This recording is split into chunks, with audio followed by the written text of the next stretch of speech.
नमस्कार मित्रांनो आपल्याजवळ असलेले अशा प्रकारचे केशरी, पिवळे, सफेद रंगाचे पुस्तकी रेशन कार्ड आजपासून इतिहासात जमा झाले आहे।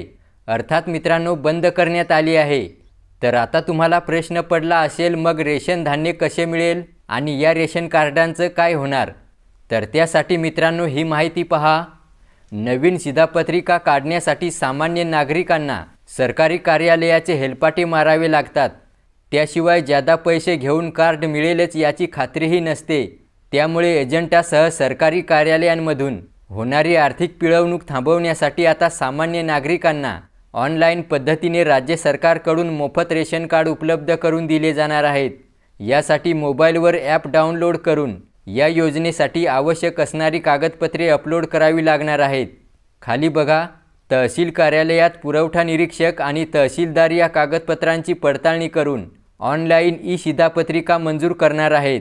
जे नागरिक संगणक साक्षर नाहीत किंवा ज्यांना मोबाईल ॲपमध्ये कागदपत्रे अपलोड करता येणे शक्य नाही, त्यांना तालुक्याच्या ठिकाणी जाऊन शिधापत्रिकेसाठी कागदपत्रे अपलोड करता येणार आहेत। तसेच ज्यांच्याकडे शिधापत्रिका आहे त्यांना शिधापत्रिका करून घेण्याची सुविधा उपलब्ध राहणार आहे। त्याच्यानंतर मित्रांनो खाली महत्त्वाचा मुद्दा पहा। कुटुंबातील व्यक्तींच्या प्रमाणात धान्य दिले जात होते। आतापर्यंत केंद्र आणि राज्य शासनातर्फे वेगवेगळ्या योजनांद्वारे धान्य दिले। अनेक कुटुंब आपल्या मूळ गावी राहत नाहीत, त्यांच्या शिधापत्रिकेवर गावाकडचा पत्ता असतो, म्हणून त्यांना धान्यही गावाकडील स्वस्त धान्य दुकानातच मिळते। मात्र हे कुटुंब गावी राहत नसल्याने धान्य घेण्यासाठी त्यांना जाता येत नव्हते आणि यामुळे शासनाचा मूळ हेतू साध्य होत नव्हता।